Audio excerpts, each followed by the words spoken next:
অলপ দিনৰ পাছত অসমীয়াই তালি টুপুলা বান্ধি কৰবালে গুচি যাবগে লাগিব। মই অসমীয়া যুৱকসকলক কৈছো, যোৱাকালি মোৰ লগত এটা ঘটনা সংঘটিত হৈছে।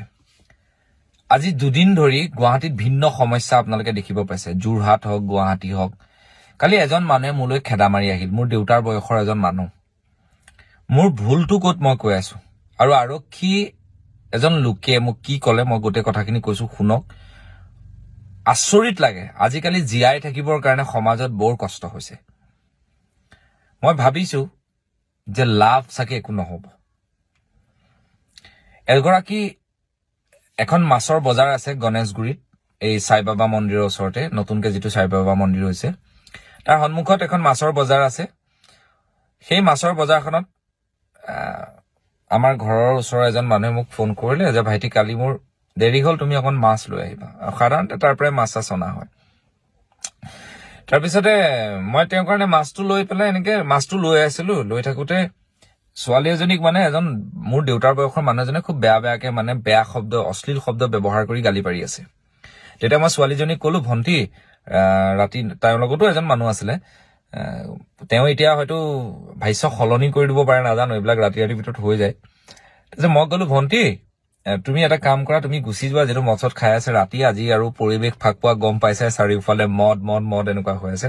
এনেকে মই ধেমালিকে তাকো কলো, ঐ ভাই যা না ভাই, কিয় লাগি আছে এনেকে কৈছো, ধুনীয়াকে কৈছো। আৰু সিহঁতে মোক চিনিও পায়, গোটেইকেইটা বেপাৰীয়ে।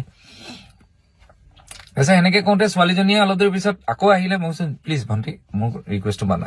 এনেকে ছোৱালীজনী গুচি গল। ছোৱালীজনীও গাত লাগিছে, বেয়া বেয়া কৈছে। তাই ইয়াক কলো, এনেকে নকবি আকৌ বোলো, ছোৱালী মানুহ যা বোলো, মদ চদ খাই ঘৰত থাকগে যা।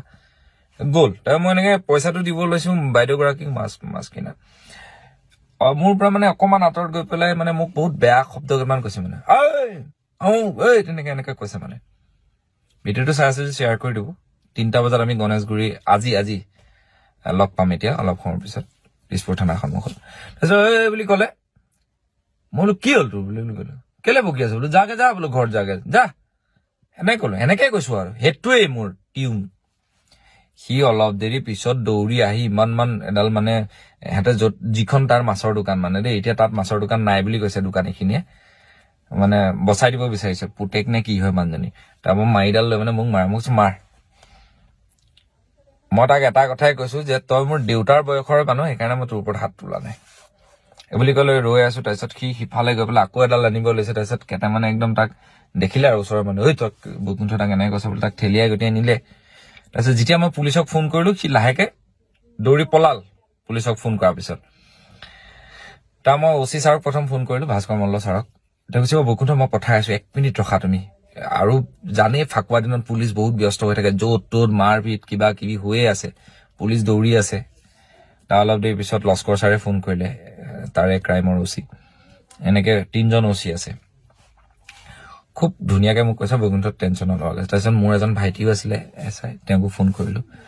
তাৰ যিজনৰ নাম্বাৰ দিলে মই নাজানো, মই কোনে ফোন কৰিলে বুলি প্ৰথম দাদা কওক বুলি কলো। কৈছে নাই মই এনেকে পুলিচক কৈছো। তাৰপিছত ছাৰ কওক কি হৈছিলে কাহিনীটো। মই বোলো এনেকুৱা কথা। মই কৈছো এই গণেশগুৰি মাছৰ বজাৰখনৰ সন্মুখ, সেই বুলি কৈ পেলাই ফোনটো কাটিলো। তাৰপিছত আকৌ নহাৰ কাৰণে মই তেওঁক 30 মিনিট মানৰ পিছত আকৌ ফোন কৰিলো।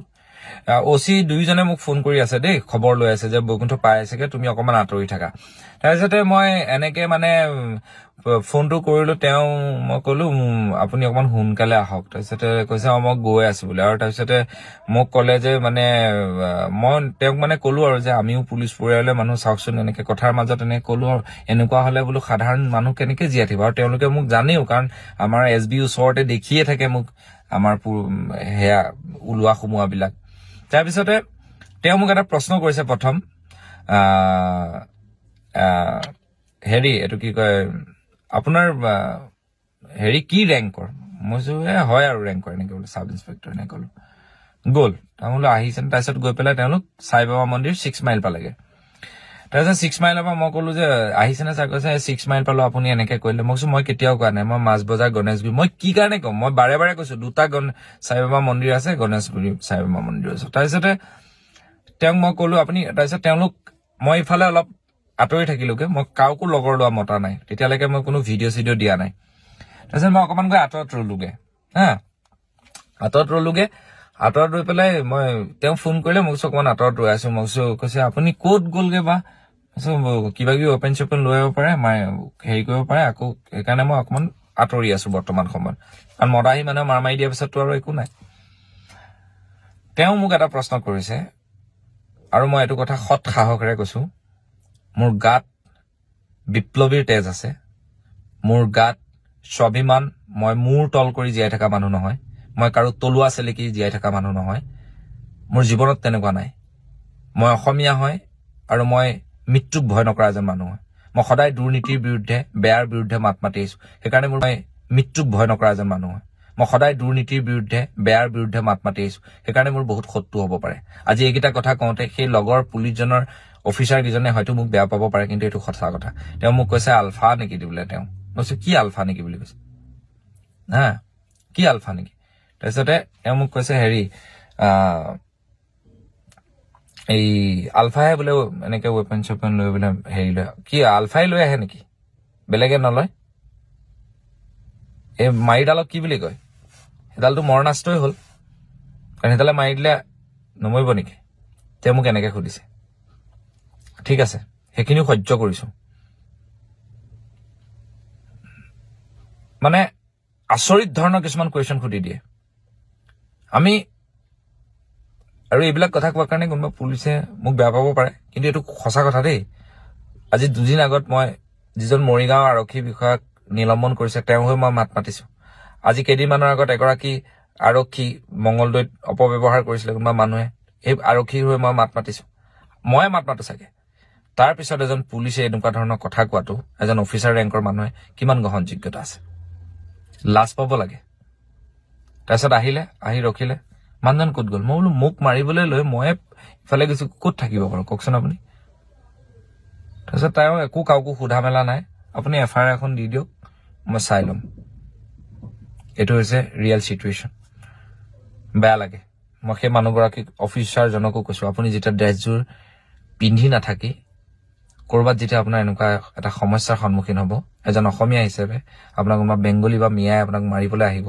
আপুনি মুখ মেলি চাই কেতিয়াও নাথাকে মই এই কথাটো ড্ৰেছযোৰ খুলি পেলাই কেতিয়াবা আপুনি কৰবাত জেং কৰি চাব তেতিয়া গম পাই যাব যে আজিকালি সমাজ ক'লৈ গৈছে সমাজৰ অৱস্থা কি আমি সদায় য'তেই কাৰোবাৰ কিবা এটা হয় গুৱাহাটী লগে লগে উপস্থিত হওঁ আৰু আমাৰ গ্ৰুপ আছে কিন্তু পটক